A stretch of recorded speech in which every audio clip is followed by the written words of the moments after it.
જય શ્રી કૃષ્ણ, સીતારામ બધાને।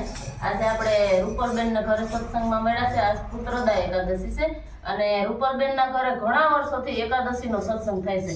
તો આજે આપણે પુત્રોદય એકાદશી નિમિત્તે મળ્યા છે, સત્સંગ કરીએ છીએ। તો આજ ખૂબ સરસ એક એકાદશીનું ભજન લઈએ, તો બધા સાંભળજો, ચેનલને લાઈક શેર અને સબસ્ક્રાઇબ કરજો।